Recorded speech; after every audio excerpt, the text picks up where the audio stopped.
تاریخ Iran, history of Iran, جس فارس بھی کہا جاتا ہے، ایک بڑے خطے کی تاریخ کے ساتھ باہم پیچیدگی سے ملی ہوئی ہے۔ ایران عظمیٰ جو مغرب میں اناطولیہ، آبنائے باسفورس اور مصر مشرق میں قدیم ہندوستانور دریائے سیہون شمال میں قفقاز اور یوریشیائی مسطح میدانی خطہ جنوب میں خلیج فارس سے خلیج عمان تک پھیلا ہوا ہے۔ ایران دنیا کی قدیم ترین اہم مسلسل تہذیبوں میں سے ایک ہے، جس کی تاریخی اور شہری بستیوں کی تاریخ 4000 قاف میم تک پہنچتی ہے۔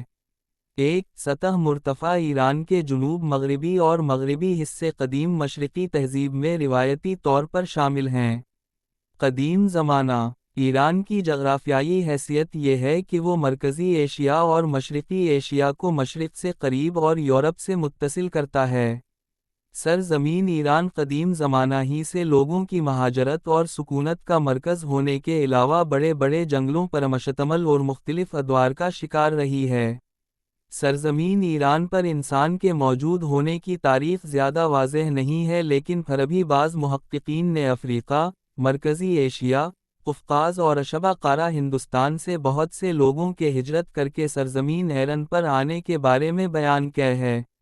ظاہرہ سب سے پرانی جگہ جہاں پر ایک بہت پرانا تاریخی پتھر بھی نصب کیا گیا ہے جو ایران میں پایا جاتا ہے، وہ خراسان میں بستر رودخانہ کشف کے نزدیک واقع ہے، جس سے بہت پرانے پتھر کے اوزاروں کے بارے میں کچھ معلومات ملتی ہیں۔ اس جگہ کے بارے میں اندازہ لگایا جاتا ہے کہ یہ جگہ تقریباً 8000 سال پرانی ہے۔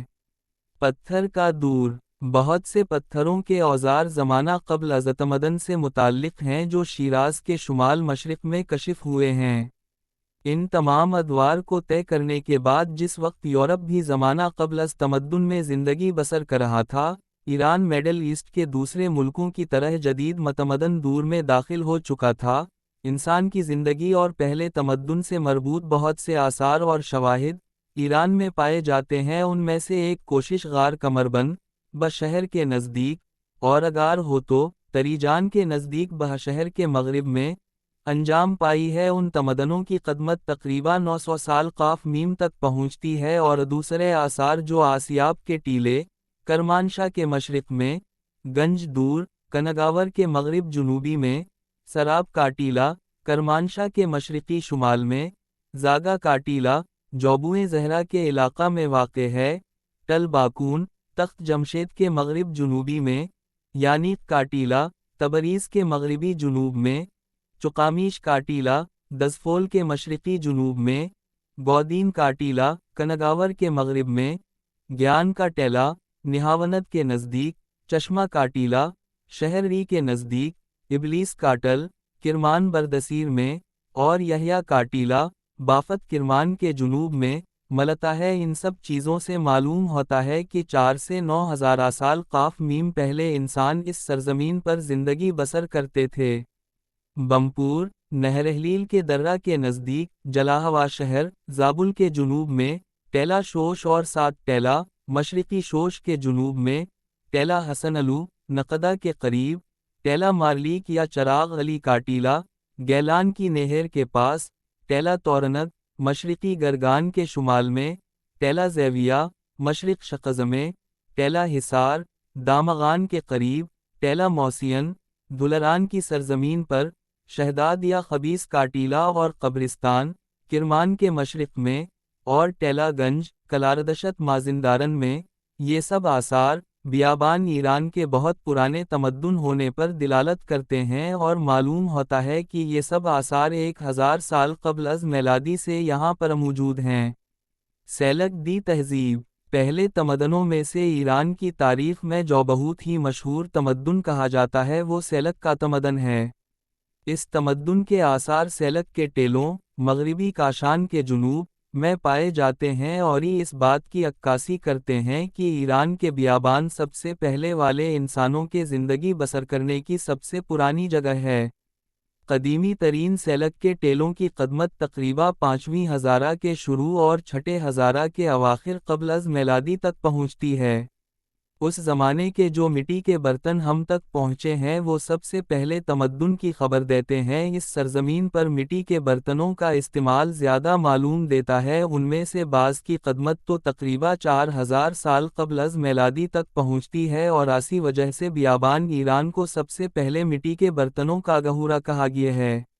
بیابان ایران کے جنوبی اور مغربی علاقہ کا جو ارتباط بین النہرین سے ہے، اس سے معلوم ہوتا ہے کہ یہ علاقہ دوسرے علاقوں سے پہلے تاریخی دور میں داخل ہو گیا تھا، اس لیے کہ قبل از میلادی کے تیسرے ہزارہ کے شروع میں خوزستان کے بیابان میں جو خطی تصویریں اختراع کی گئی ہیں ان کو اعلامی آخازین کہا جاتا ہے۔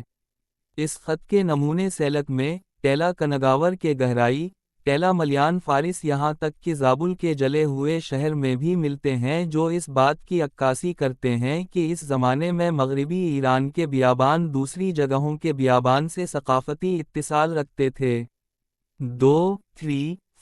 5 قدیم ایرانی قومیں مغربی ایران کے بہترین ساکنین میں سے جنوب سے لے کر شمال تک یہ لوگ تھے: ایلامیان، کاسی ہا، لولوبی ہا، گوتی ہا۔ ان قوموں کی آپس میں رشتہ داریاں تھیں اور زبان و قبیلہ کے لحاظ سے ایک دوسرے سے قریب بھی تھے۔ ایلامیوں کی اصلی سرزمین شوش دریائے کارون نامی درہ اور خوزستان کا قلعہ تھا، جو پہاڑی اور شمال کے بلند و بالا بیابان اور شوش کے نچلے حصہ سے مشرقی شمال تک جاتا ہے۔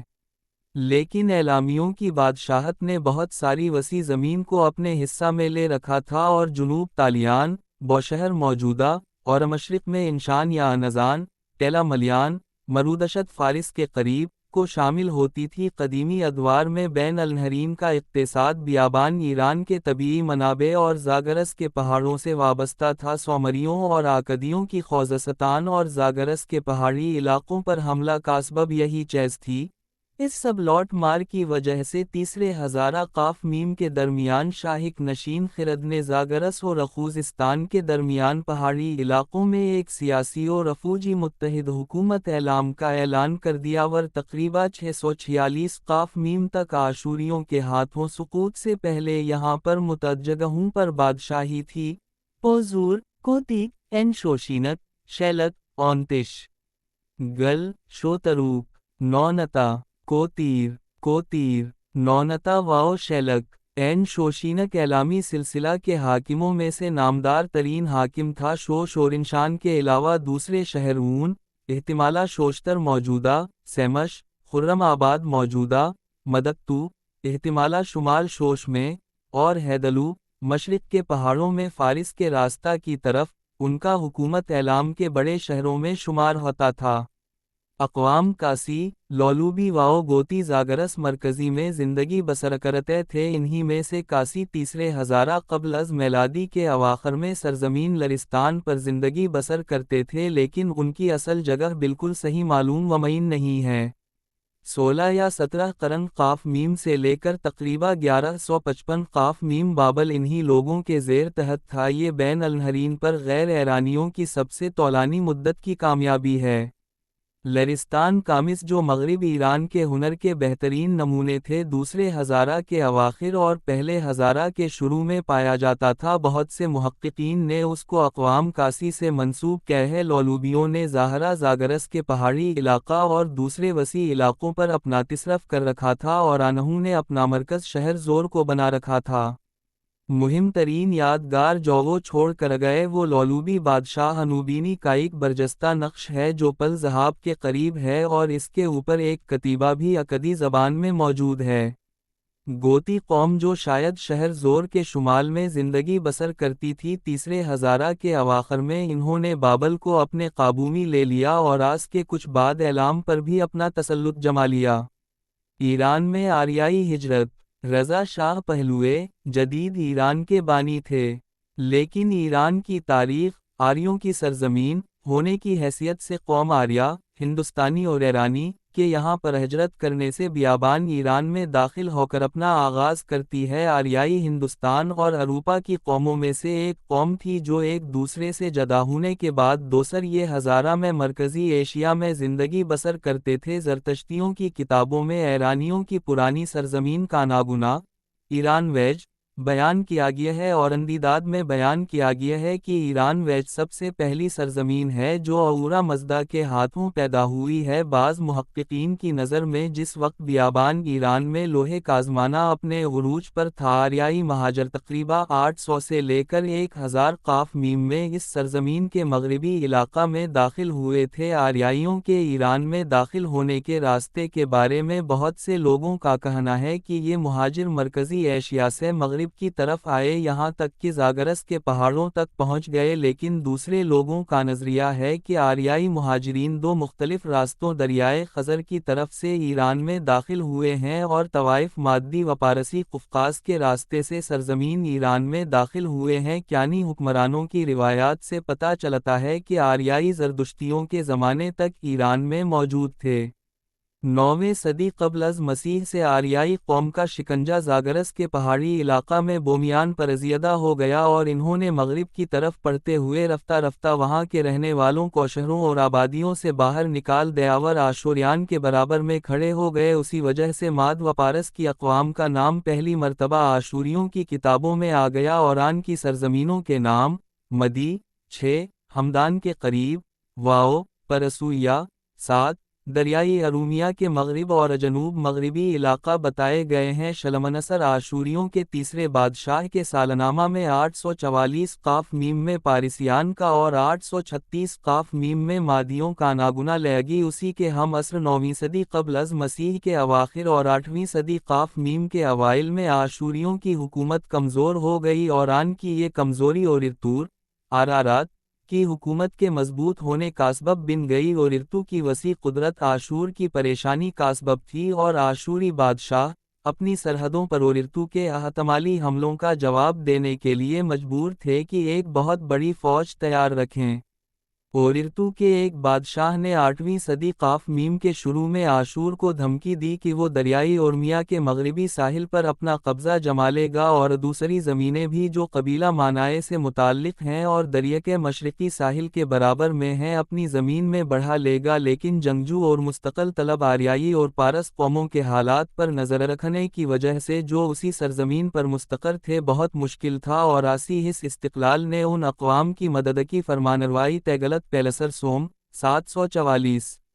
727 قاف میم کے آغاز میں آشوریوں نے مغرب پر اوررتو کے وسیع نفوذ کو مقابلہ میں ایک لشکرکشی کی اور زاگرس کی وسیع سرزمین ان کے تصرف میں آ گئی۔ آشوریان کے اس فوجی حملے نے ان کو مادیوں کے مقابلے میں لاکھرا کیا اور 737 قاف میم میں یہ لوگ مادیوں کے قلمرو میں داخل ہو گئے۔ آشوریوں کے کتیبہ اس بات کی حکایت کرتے ہیں کہ یہ لوگ مادیوں سے خراج لیتے تھے اور آن کی سرزمین میں حتیٰ کہ پہاڑوں پر بھی انہوں نے اپنا اثر و رسوخ قائم کر لیا۔ بیکنی نامی پہاڑی کی اہمیت کا تعین، جسے پہلے دماوند کا ہی حصہ تصور کیا جاتا تھا اور آج اسے قلعہ الون پر منطبق کیا جاتا ہے، آشوریوں کے مادیوں کی حکومت میں نفوذ اور قبضہ کی حدود کو واضح کر سکتا ہے۔